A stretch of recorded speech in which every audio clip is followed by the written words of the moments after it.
The crackdown on illegal immigration leading to a crackdown on an entire industry. We're talking about truck driving schools.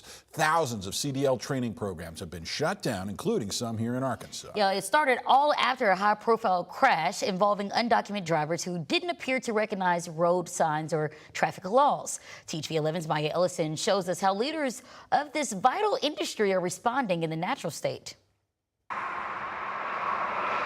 A national crackdown by the U.S. Department of Transportation led to the closure of over 500 of what they call sham CDL training schools. The news, shared in February by U.S. Secretary of Transportation Sean Duffy, brought renewed attention to qualification errors and improper training. They're called CDL mills, and basically you pay some money and you might be behind the wheel for a day or two, and they'll test you and say, okay, you're a driver, and go. I don't personally believe that you can do that in a few days. Dale Clancy, instructor at University of Arkansas Pulaski County Technical College, says proper training is extensive. Students go through about 8 weeks of Federal Motor Carrier Safety Administration approved courses. We do backing, parallel parking, we go out in the road, do turns and all of that, and space management and visual search and all of that. Now, compared to a CDL mill course, he says there is no comparison. And that's probably why there's so many accidents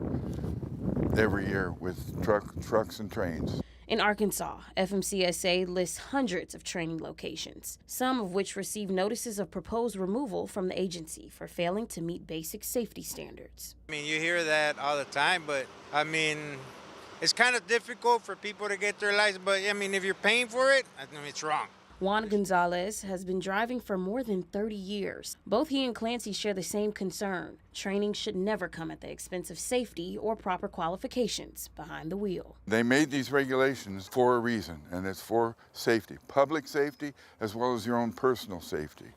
And there are so many things that if you don't do a proper pre-trip, that could kill you or someone else. In Little Rock, Maya Ellison, THV11 News.